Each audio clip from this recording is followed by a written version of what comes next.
മലയാള സിനിമയിൽ നിർമ്മാതാക്കളും താരങ്ങളും തമ്മിലുള്ള ഒരു ശീതസമരം ഏതാണ്ട് അവസാനിച്ചിരിക്കുകയാണ്. ഈ പ്രതിസന്ധി അയയുമോ? മുന്നോട്ടുള്ള പോക്ക് എങ്ങനെയായിരിക്കും? ഇത് ഏറ്റവും വലിയ യൂട്യൂബേഴ്സിന് പണി കിട്ടിയെന്നുണ്ടോ?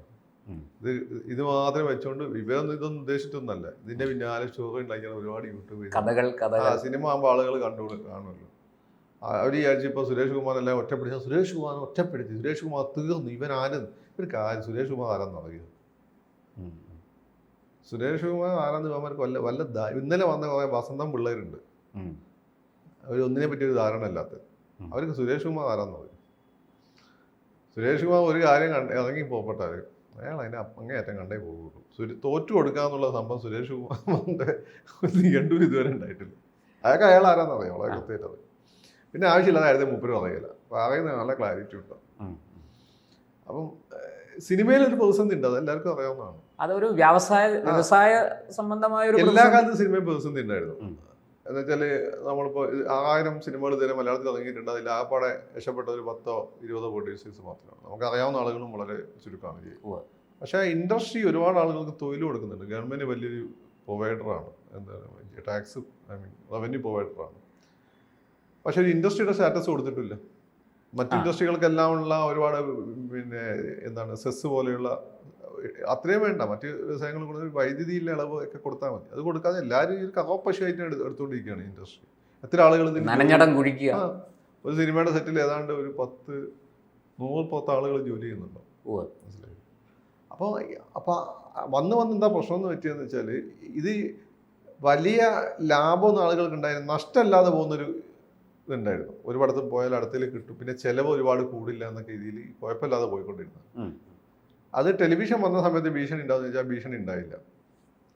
അങ്ങനെ ഇന്റർനെറ്റ് വന്നപ്പോൾ ഉണ്ടാവുമെന്ന് വിചാരിച്ചു, അതും വലിയ രീതിയിൽ നിന്നല്ല. ഇപ്പോൾ OTT വന്നതോടുകൂടി അത് വലിയൊരു ഭീഷണി. ആളുകൾ തിയേറ്ററിൽ പോകാതെ OTT-കാരെന്ന് വെച്ചാൽ അവർക്ക് അമേരിക്കേൻ്റെ പരിപാടിയാണ്. ആദ്യം അവർ ഇങ്ങോട്ട് കോടിക്കണക്കിന് രൂപ കൊടുത്ത് സിനിമ മേടിക്കും. പിന്നെ അവർക്ക് സബ്സ്ക്രൈബേഴ്സായി നമ്മുടെ ശീലം വന്നു തുടങ്ങിയപ്പോൾ അവരെന്ത് ചെയ്തു, ഇപ്പോൾ ഒരു സിനിമ പൂർണ്ണമായിട്ട് ഒരാൾ വാച്ച് ചെയ്താൽ 8 രൂപയോ 4 രൂപയായിട്ടാണ് പ്രൊഡ്യൂസറിന് കിട്ടുക. അപ്പം ഇതാണ് അവരുടെ രീതി. അവർ ആറ്റിറ്റ്യൂഡ് മാറ്റി. അതോടുകൂടി സിനിമ വലിയ ഒരുപാട് സിനിമകൾ വരുന്നു, പക്ഷേ ഈ സിനിമകളൊന്നും കണക്ട് ചെയ്യുന്നില്ല. ആ സമയത്ത് പാൻ ഇന്ത്യൻ തലത്തിൽ നമ്മുടെ നാട്ടിൽ സിനിമകൾ പിടിക്കാനുള്ള ശ്രമം തുടങ്ങുന്നു. നമുക്കറിയാം, പാൻ ഇന്ത്യൻ സിനിമകൾ പിടിച്ചാൽ ഇപ്പോൾ തെലുങ്കിലൊക്കെ ഒരുപാട് പാൻ ഇന്ത്യൻ സിനിമകൾ വരുന്നുണ്ട്. എത്ര ഓടുന്ന ഒരു ബാഹുബലി, അല്ലെങ്കിൽ ഒരു കൽക്കി, ഒരു KGF, ഒരു പുഷ്പ, വേണമെങ്കിൽ ഒരു സലാർ വലിയ ലാഭം എന്നല്ല എങ്കിലും നഷ്ടം ഉണ്ടാക്കിയിട്ടില്ല എന്നൊക്കെ പറയാം. ഒരു ഇതിലല്ലേ ഓടുന്നു. ഗോവ മറ്റേ നമ്മുടെ NTR മകനുണ്ടല്ലോ, നമ്മുടെ ജൂനിയർ ബാലയ്യൊക്കെ എത്ര പാണ്ഡ്യനെടുത്ത് മനസ്സിലായില്ലേ? അപ്പോൾ നമ്മളും അതേ രീതിയിൽ തന്നെ പിടിക്കുമ്പോൾ ലാൽ സാറിൻ്റെ ഒരു സിനിമ അങ്ങ് കളക്ട് ചെയ്യും. പക്ഷെ അത് കണ്ട് എല്ലാവരും ഇതിൻ്റെ പിന്നാലെ പിടിക്കും. അങ്ങനെ പിടിക്കുമ്പോൾ ഇൻഡസ്ട്രി ഭയങ്കര കൊളാപ്സ് ആവും. പെട്ടെന്ന് 4 പടം അങ്ങനെ പൊട്ടിക്കഴിഞ്ഞാൽ ഇൻഡസ്ട്രിയിലേക്ക് ആള് വരാതെ വലിയ പ്രതിസന്ധി. അതാണ് സുരേഷ് കുമാർ പറഞ്ഞത്. പക്ഷെ അദ്ദേഹം പറഞ്ഞു 1-2 അബദ്ധം പറ്റി. ഒന്ന്, ഈ പറയുന്നത് പോലെ ഈ നടന്മാർ സിനിമ എടുക്കില്ലെന്നോ, അത് അവരുടെ ഭരണഘടന അനുസൃതമായിട്ടുള്ള അവരുടെ അവകാശം, സ്വാതന്ത്ര്യം. പക്ഷെ അവർ കുറച്ച് സിനിമകൾ ഇടയ്ക്ക് പുറത്ത് കൊടുക്കണം, അത്രേ ഉള്ളൂ. അങ്ങനെ ആകുമ്പോൾ ഇവര് നടന്മാരാക്കിയത് അവരുടെ സിനിമയ്ക്ക് കിട്ടുന്ന ഇനീഷ്യൽ ഉണ്ട്, അത് അവരുടെ സിനിമയ്ക്ക് അത്രേ കിട്ടുള്ളൂ. അപ്പോൾ അത് മെയിൻ താരങ്ങൾക്ക്. അതപ്പോൾ ആ ഇനീഷ്യൽ ഇൻഡസ്ട്രിയെ നിലനിർത്തുന്ന വലിയ ഘടകമാണ്. പണ്ടൊക്കെ അടൂർ ബാലകൃഷ്ണൻ അരവിന്ദന് സിനിമ എടുക്കാൻ പറ്റുന്നുണ്ടാണ് നസീർ സാർ ഉള്ളതുകൊണ്ടാണ്. നസീർ സാറിന്റെ പടങ്ങൾ ഓടും. അപ്പോൾ ഈ പടം എടുക്കാനുള്ള പൈസ കൂടി കിട്ടും. ഇൻഡസ്ട്രി ലൈവായിട്ട് നോക്കും. അതുപോലെ ലാസായ മമ്മൂക്കയും പുറത്തു കൂടി ഡേറ്റ് കൊടുത്തു കഴിഞ്ഞാൽ ബാലൻസ്ഡ് ആയിട്ട് ഡേറ്റ് കൊടുക്കണം. അവർ കൊടുക്കുന്നുണ്ട് കേട്ടോ. മമ്മൂക്കാരനെ ഇപ്പം ഇപ്പോഴും അതൊരു അത്ഭുതമാണ്. ഈ മമ്മൂക്കയും ലാലേട്ടനും മലയാള സിനിമയുടെ അവിഭാജ്യ ഘടകങ്ങളായി തുടരുന്ന മനസ്സിൽ ഉറച്ചുപോയ ആളുകളല്ല. മാത്രമല്ല അവർ നിരന്തരം അപ്ഡേറ്റ് ചെയ്യുന്നുണ്ട്. ഇപ്പൊ മോഹൻലാൽ അപ്ഡേറ്റ് ചെയ്യുന്നില്ല, വിടവരുത്തന്മാർ പറയുന്നതല്ലേ, അങ്ങനെ നന്നായിട്ട് അപ്ഡേറ്റ് ചെയ്യാം. അപ്ഡേറ്റ് ചെയ്തതല്ലേ മറ്റേ സിനിമ. ഇത് നിങ്ങളിപ്പം കുറ്റം പോകുന്ന സിനിമ ഉണ്ട്, ഒടിയൻ അങ്ങനെ അപ്ഡേറ്റ് ചെയ്തതല്ലേ. നിങ്ങൾക്ക് മോഹൻലാൽ ഓരോ കുറ്റം ഇങ്ങനെ കഴിയും. നീ പിന്നെ വല്ല ധാരണ ഏതാണ്ട് ഒരു ട്രെൻഡ് സെറ്റർ ആണെന്ന് തന്നെ പറയാം. അപ്പം അതുപോലെ തന്നെ ദൃശ്യം മോഹൻലാല് പിന്നെ ഒരു 16 വയസ്സുള്ള കുട്ടിയുടെ അച്ഛനായിട്ടാണ് അഭിനയിക്കുന്നത്. അപ്പോൾ മോഹൻലാലൊക്കെ ചെയ്യുന്നത് നിങ്ങൾ 2 സിനിമ കൂട്ടുമ്പോഴേ പുതിയ തിയറി ആയിട്ട് വീരല്ലാത്ത പയ്യന്മാരെ നോക്കിയുള്ളൂ, വസന്തം പയ്യന്മാർ. അപ്പം അതാണ് അതിൻ്റെ ഒരു കാര്യം. അപ്പോൾ അതാണ് കാര്യം. സുരേഷ് കുമാർ ആ ഒരു ഇത് നടന്മാരും കൂടി ശ്രദ്ധിക്കണം. കൂടെ ഇപ്പോൾ മമ്മൂക്ക പുറത്ത് കൊടുത്തു, അല്ലെങ്കിൽ കുറേ തവണ എനിക്ക് പെട്ടെന്ന് ഓർമ്മ വന്ന സിനിമയാണ് പറഞ്ഞത്. അതുപോലെ തന്നെ ലാൽസാർ ആണെങ്കിലും ഇപ്പോൾ തുടരും, ചിപ്പി പുറത്ത് കൊടുത്തല്ലോ. അങ്ങനെ കുറച്ചുകൂടി സിനിമകൾ പുറത്ത് കൊടുക്കണം. അപ്പോൾ അങ്ങനെ Balancing വേണം ബാലൻസ് ചെയ്ത് പോകണം. അതാണ് ഒരു കാര്യം. പിന്നെ രണ്ടാമതൊരു കാര്യം എന്ന് വെച്ചാൽ ഈ എമ്പുരാന്റെ അത് അദ്ദേഹം ഉദ്ദേശിച്ച് ഒന്നല്ല, നമ്മളിങ്ങനെ സംസാരിക്കുമ്പോൾ വലുതും പറയില്ലേ, അതാ ചാനലുകാർ ചെയ്ത പണിയാണ്. അവരത് കൊടുക്കാൻ പാടില്ല. അവരാ എമൗണ്ട് പുറത്ത് പറഞ്ഞു. അത് ഇതേ തന്നെ വിളിച്ച് അത് പിന്നെ പിൻവലിക്കണമെന്ന് പിന്നെ പിൻവലിച്ചു. പക്ഷെ അന്നത്തെ പുറത്തറിഞ്ഞല്ലോ. അത് ചില ചാനലുകൾ സംസാരിക്കുമ്പോൾ നമ്മൾ ശ്രദ്ധിക്കണം. ഇദ്ദേഹം ഒരു ബേസിക്കലി തുറന്നു പറയുന്ന ആളാണ്. സുരേഷ് കുമാർ സ്വഭാവത്തിന് മനോരമ പോയി കത്തിക്കേണ്ടതാണ്. എന്തുകൊണ്ട് അങ്ങനെ ചെയ്തില്ല? കാരണം അത് നമ്മൾ പേഴ്സണൽ ടോക്ക് പറഞ്ഞൊരു കാര്യമാണ്. അപ്പം അത് അവർക്ക് അവിടെ ബിസിനസ്സിന് അത് ബാധിക്കും. നമ്മളെപ്പോഴും ബിസിനസ് അങ്ങനെയല്ലേ, 4 കോടിക്ക് സ്ഥലം മേടിച്ച് 8 കോടി എന്ന് എന്നിട്ട് നമ്മളത് 12 കോടിക്ക് വെക്കും. അതാണല്ലേ ബിസിനസ്. അതെ, അത് ആന്റണിക്കും വിഷമം ഉണ്ടാക്കിയത്. അതായിരുന്നു പ്രശ്നം.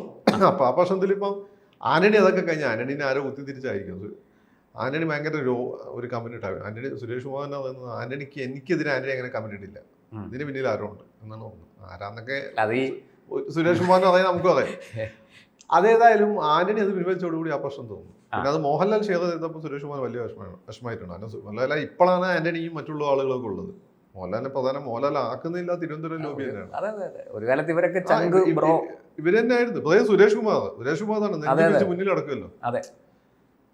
പ്രിയദർശനൊക്കെ പിന്നെ പ്രിയദർശൻ എന്ന് വെച്ചാൽ അതിന്റെ സിനിമ മേക്കിംഗ് ആണ്. നെഞ്ഞി മിരിച്ച് മുന്നിൽ നടക്കുന്ന സുരേഷ് കുമാറാണ്. ഇവരുടെ ഒരു ഫീൽഡ് മാർഷൽ സുരേഷ് കുമാറാണ്. അപ്പൊ അത് മൂപ്പർക്കും വിഷമം ഉണ്ടാക്കിയിരുന്നു. അപ്പൊ എല്ലാവരും ചോദിച്ചു ഭയങ്കര അടിയായി, മുട്ടനടിയായി. അതിന്റെ RSS എന്തൊരു കമന്റ് ഇട്ടു, സുരേഷ് കുമാർ ധർമ്മസമരാണ് നടത്തുന്നത്. എന്റെ എന്തൊരു കമന്റ് RSSന്റെ നേതാവിന്റെ വന്നു. അത് ഒരു ഭാഗത്ത് സംഘി, മറുഭാഗത്ത് നോൺ സംഘി. അപ്പൊ മോഹൻലാൽ അതുവരെ സംഘി എന്ന് വിളിച്ചവരൊക്കെ മോഹൻലാൽ സുഡാപ്പി എന്ന് വിളിച്ചു. അങ്ങനെ എല്ലാവരും വിചാരിച്ചു ഇപ്പം കലക്കൽ എന്നുള്ളത് മീൻ പിടിക്കുക. യൂട്യൂബേര് ഭയങ്കര ഹാപ്പിയായി. എല്ലാവരും വിചാരിച്ചു ഏതെങ്കിലും സൈഡിൽ നിന്ന് കിട്ടുമല്ലോ. പക്ഷെ ഇവരൊക്കെ എന്ന് വെച്ചാൽ പല ബന്ധങ്ങൾ വളരെ സ്ട്രോങ് ആണ്. അത് ഇൻഡസ്ട്രി നിലനിൽക്കണം. മോഹൻലാൽ പറഞ്ഞ പോലെ സിനിമയ്ക്കൊപ്പം ഇവരെല്ലാവരും ആഗ്രഹിക്കുന്നു. അതുകൊണ്ടാണ് ഈ കോംപ്രമൈസ് വന്നത്. അത് തീർന്നല്ലോ. ഇനിയിപ്പോൾ എന്ന് വെച്ചാൽ ഇൻഡസ്ട്രിയിലെ പ്രശ്നം പ്രധാനമായിട്ട് ഗവൺമെന്റുമായിട്ടാണ് ഇവരെ സമരം വരാൻ പോകുന്നത്. 30% ടാക്സ്. പിന്നെ സുരേഷ് കുമാറിനെ പറ്റി വേറൊരു അവധം വെച്ചാൽ നമ്മൾ ഒരിക്കലും നമ്മളെ ഇൻകം പറയുമ്പോൾ നമ്മൾ TDS മറ്റേതുണ്ടല്ലോ, ടാക്സ് കൊടുക്കുന്ന എമൗണ്ട് നെറ്റ് അല്ലല്ലോ പറയാം, ഗ്രോസ് അല്ലേ പറയാം, എത്ര കളക്ട് ചെയ്തു. അത് അങ്ങനെ തന്നെയാണ്. അതല്ലാതെ അദ്ദേഹം നെറ്റ് ഇത്ര 100 കോടി കിട്ടിയെന്ന് ആരും പറഞ്ഞിട്ടില്ല. അങ്ങനെ ആരും പറയില്ല. അപ്പം 100 കോടി എന്നത് മൊത്തം ടേൺ ഓവറാണ്. അതിൽ ഡിസ്ട്രിബ്യൂട്ടർ, പിന്നെ തിയേറ്റർ, ഗവൺമെന്റ് ഒക്കെ കൊടുത്ത് ബാക്കിയുള്ള 25 ലക്ഷം കോടിയാണ് 100 കോടി കിട്ടിക്കഴിഞ്ഞാൽ പ്രൊഡ്യൂസറിന് കിട്ടും. അത് അദ്ദേഹം വെറുതെ അതെടുത്തിട്ടുണ്ടായിരുന്നു. കാരണം അത് ലോജിക്കലല്ല. നെറ്റ് ഇത്തിനാണ്, അത് ഗ്രോസ് അല്ലേ പറഞ്ഞത്. നാക്കുപിഴ സംഭവിച്ചതാണ്. നാക്കുപിഴല്ല, പക്ഷെ അത് ആവർത്തിച്ച് പറയുന്നുണ്ട്. അദ്ദേഹം ഒരുപക്ഷെ വിചാരിച്ചത് അദ്ദേഹം കുറച്ചൊരു മറ്റുള്ളവർക്ക് വിഷമം ഉണ്ടാകും വിചാരിക്കുന്ന ആളാണ് സുരേഷ് കുമാർ. അപ്പൊ ഈ 100 കോടി എന്ന് കഴിഞ്ഞാൽ മണ്ടന്മാരുണ്ടല്ലോ ഗൾഫിലൊക്കെ പോയി പെട്ടെന്ന് പൈസ ഉണ്ടാക്കുന്നത്. അമ്മ 100 കോടി ലാഭം, അവർ ലാഭം മാത്രം വിചാരിച്ചു കളയും. അങ്ങനെ വിചാരിച്ച ഒരുപാട് ആളുകളുണ്ട്. അങ്ങനെ ഒന്ന് സിനിമ എടുത്ത് ഒന്നുമില്ലാതെ അബദ്ധം പറ്റണ്ട. അത് എല്ലാം ഈ പാൻ ഇന്ത്യൻ സാധനങ്ങളല്ലേ.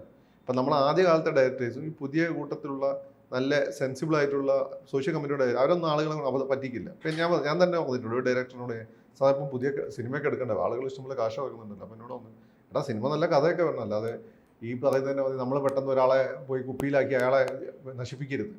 അങ്ങനെ വിശ്വസിക്കുന്ന ആളുകൾ മുഴുവനും പോകും. ഇവിടെ ഇപ്പം നിലനിൽക്കുന്ന സംവിധായകരെല്ലാം തന്നെ ആ നല്ല മനസ്സുള്ള ആളുകളുള്ളൂ. അതുകൊണ്ടാണ് അവർ നിലനിൽക്കുന്നത്. അല്ലാത്തവർ വന്നു പോയിട്ടുണ്ട്. ഈ നല്ല മനസ്സുള്ളതുകൊണ്ടാണ് ഈ ഡയറക്ടേഴ്സ് പലരും ഇവിടെ നിലനിൽക്കുന്നത്. ഡയറക്ടേഴ്സ്, ടെക്നീഷ്യൻസ് ഒക്കെ നിലനിൽക്കുന്നത്. അവർക്ക് ഇൻഡസ്ട്രി നിൽക്കണമെന്നുണ്ട്. ഞാനീ പറഞ്ഞ ആൾ നല്ല സ്വാധീനമുള്ള ആളാണ്. അദ്ദേഹം വിചാരിച്ചാൽ കൂളായിട്ട് 3-4 പ്രൊഡ്യൂസർ അദ്ദേഹം എന്താ ചെയ്യാത്തത്? അദ്ദേഹം പറഞ്ഞു വെച്ചാൽ നമുക്കൊരാളെ കണ്ണീര് ഉണ്ടാവാൻ പാടില്ല. അങ്ങനെ ഇവർ സഹായിക്കുന്നുണ്ട്. അങ്ങനെ ഇൻകേസ് ഒരു പടം പൊട്ടിപ്പോയാലും പരസ്പരം സഹായിക്കുന്നു. അതൊക്കെ ഇൻഡസ്ട്രിയിലുണ്ട്. അത് മൂപ്പർക്ക്. അപ്പം അതുകൊണ്ടാണ് സുരേഷ് കുമാർ അത് പറഞ്ഞത്. അതിപ്പോൾ ആളുകൾക്ക് ബോധ്യപ്പെട്ടു. ഒരു എഡ്യൂക്കേഷൻ രീതി കൊടുത്താണ്. പക്ഷേ അത് വലിയൊരു പ്രശ്നം ഉണ്ടാക്കി. പല ആളുകളും 100 കോടി കിട്ടിയെന്നൊക്കെ പറഞ്ഞ ആളുകളെ സംബന്ധിച്ചിടത്തോളം അവരെ അപമാനിക്കുന്ന പോലെ അവർക്ക് തോന്നി. അങ്ങനെ ഒരു തെറ്റിദ്ധാരണയായിരുന്നു. ആ തെറ്റിദ്ധാരണ സുരേഷ് കുമാർ തന്നെ മാറ്റുകയും ചെയ്തു. മറ്റൊരു അത് മനസ്സിലായി. സുരേഷ് കുമാറിനെ വിഷമിച്ച കാര്യങ്ങൾ മറ്റുള്ളവരും പിൻവലിച്ചു. അതോടുകൂടി അത് കോംപ്ലിമെൻ്റായി. ഞാൻ ഈ മറ്റേ സിനിമയിലെ തമാശ പറയുന്നതാണ് കോംപ്രമൈസ് ആയെന്ന ഉദ്ദേശം. എല്ലാം കോംപ്ലിമെന്റ്സ് ആക്കി. കോംപ്ലിമെന്റ്സ് എന്നൊരു ജനാർദ്ദനം പറയുന്നില്ല, അതേപോലെ പറഞ്ഞതാണ്. അപ്പം ചില ആളുകൾ നമ്മളെ തിരുത്താൻ പറ്റില്ല. അവർ തിരുത്തിയോടെ നല്ലതാണ്. നമ്മളത് തമാശ പറയുന്നത്. നമ്മൾ കണ്ടപ്പോൾ സിനിമ ആണെന്നുകൊണ്ട് ഇങ്ങനെ ഒരുപാട് സാധനം കയറുക. അപ്പോൾ മലയാള സിനിമ എനിക്ക് തോന്നി അവർ സൂചനാ പണിമുടക്കും മറ്റ് പണിമുടക്കൊക്കെ നടത്താൻ മതി. കാരണം ഇൻഡസ്ട്രിയെ രക്ഷപ്പെടുത്താൻ മതി. അത് ഇൻഡസ്ട്രിക്കെതിരല്ല. അത് സർക്കാരുമായിട്ട് നമ്മളിങ്ങനെ കരഞ്ഞ കുട്ടിക്കല്ലേ സർക്കാരിനെ ഇന്ന് പാല് കിട്ടുള്ളൂ. അതിനുവേണ്ടി സർക്കാർ ആ രീതിയിൽ തന്നെ കാണുന്നുണ്ടാവും. കാരണം കേരളത്തിലെ പ്രധാനപ്പെട്ട വരുമാന മാർഗമാണ്. അത് ഇൻഡസ്ട്രി സ്റ്റാറ്റസും കൊടുക്കണം. അത് ഇവരുടെ പൊതു ആവശ്യമാണ്. ഏതായാലും നല്ല രീതിയിൽ അത് എനിക്കറിയാമായിരുന്നു അങ്ങനെ തീരുള്ളൂ. കാരണം ഈ യൂട്യൂബേഴ്സ് ഒന്നും ആഗ്രഹിക്കുന്ന പോലെ കാര്യം നടക്കില്ല. കാരണം ഇവരെല്ലാവരും ഈ ഇൻഡസ്ട്രി സ്നേഹിക്കുന്ന ആളുകളാണ്. അപ്പൊ അത് ആന്റണി ആണെങ്കിലും മോഹൻലാൽ ആണെങ്കിലും, ആന്റണി എന്ന് വെച്ചാൽ മോഹൻലാലാണല്ലോ, സുരേഷ് കുമാർ ആണെങ്കിലും, അതേപോലെ ഇതിൽ പ്രതികരിച്ച എല്ലാവരും അവർക്ക് ഇൻഡസ്ട്രി നിലനിൽക്കാന്നുള്ള അവരുടെ ഒരു അഭിമാന പ്രശ്നം കൂടിയാണ്. അതുകൊണ്ട് വളരെ നന്നായി. മാത്രമല്ല ഇപ്പം പുതിയ പ്രൊഡ്യൂസർ ഒഴിഞ്ഞു പോയല്ലോ. പുതിയ പ്രൊഡ്യൂസേഴ്സ് വരുന്നത് സുരേഷ് കുമാർ അതിരാന്നൊക്കെ അവർ തമ്മിൽ പോയത്. ഏറ്റവും കൂടുതൽ പുതിയ പ്രൊഡ്യൂസേഴ്സിനെ കൊണ്ടുവന്നിട്ടുള്ള ഒരാളും പ്രോത്സാഹിപ്പിച്ച ഒരാളും സുരേഷ് കുമാർ. സുരേഷ് കുമാർ പറഞ്ഞു വെച്ചാൽ അബദ്ധം കാണിക്കരുത്, അത് മാത്രമേ നമുക്ക് പറഞ്ഞിട്ടുള്ളൂ. ഓരോരുത്തന്മാർ ഏതെന്നേ കണ്ടത് സത്യം പറഞ്ഞാൽ ഫോണ് നമ്മൾ 10,000 രൂപ കൊടുത്ത് മേടിച്ചേ വില അന്ന് പൊട്ടിച്ചു പോയത്. എന്തായാലും സിനിമാ വ്യവസായം അതിൻ്റെ എല്ലാ പ്രതിസന്ധികളെയും അതിൻ്റെ തടസ്സങ്ങളെയൊക്കെ തട്ടി മാറ്റി മുന്നോട്ട് പോകട്ടെ. കാരണം ഒരുപാട് പേര് ജീവിക്കുന്നതാണ് ഇതുകൊണ്ട്. അത് സുരേഷ് അല്ലേ മാത്രമല്ല ഈ നമ്മളിപ്പോൾ മറ്റ് സിനിമകളെ കിട്ടാത്ത സുഖമാണ് നമുക്ക് മലയാള സിനിമ കിട്ടുന്നത്. നമ്മൾ മലയാളികളായതുകൊണ്ടാണ്. ഓരോ ഭാഷയിലും അങ്ങനെ തന്നെയാണ്. അപ്പോൾ ഈ സിനിമ ഈ ഇൻഡസ്ട്രിയിലേക്ക് നമ്മൾ ഇന്നത്തെ ജീവിതം നമുക്ക് ഭ്രാന്തായി പോകുന്നു. അതെ, അപ്പോൾ കുറേ ഇങ്ങനെ നല്ല സിനിമകളും വന്നില്ല. നമുക്ക് ഹോളിവുഡ് ഒന്നും കണ്ടാൽ നമുക്ക് ആ സാറ്റിസ്ഫാക്ഷൻ കിട്ടില്ല. അത് നമ്മൾ വെറൈറ്റിക്ക് വേണ്ടി പോയി കാണുന്നത്. നമ്മൾ ചോറ് കഴിക്കുന്ന പോലെ കഞ്ഞി കഴിക്കുന്ന പോലെ മലയാള സിനിമ കാണണം. അല്ലെങ്കിൽ ഇതിൻ്റെ ഗുണമെന്ന് വെച്ചാൽ ആളുകൾ പലപ്പോഴും എനിക്ക് തോന്നി, ഞാൻ പഠിക്കുന്ന സമയത്ത് ഒരുപക്ഷെ ഞാനൊരു തീവ്ര ഇടതുപക്ഷക്കാരനായി പോയി. അത് ഇല്ലാതാക്കിയ സുരേഷ് ഗോപിൻ്റെ സിനിമകളാണ്. എനിക്ക് ആരെങ്കിലും എന്ത് ചെയ്യണം എന്ന് തോന്നുമ്പോൾ സുരേഷ് ഗോപി അതിനെ പിടിച്ച് തല്ലു. ഞാൻ സുരേഷ് ഗോപി ആയി പോകും. സന്തോഷത്തോട് രണ്ട് മണിക്കൂർ ഞാൻ പുറത്തിറങ്ങും. എന്തൊരു സന്തോഷം. അത് ഞാൻ സുരേഷ് ഗോപിനോട് എന്താ പറയണമെന്ന് വിചാരിച്ചാൽ ഒന്നും പറയാൻ പറ്റിയിട്ടില്ല. അപ്പം ഇങ്ങനൊരു ജോലി കൂടി സിനിമകൾ ചെയ്യുന്നുണ്ട്.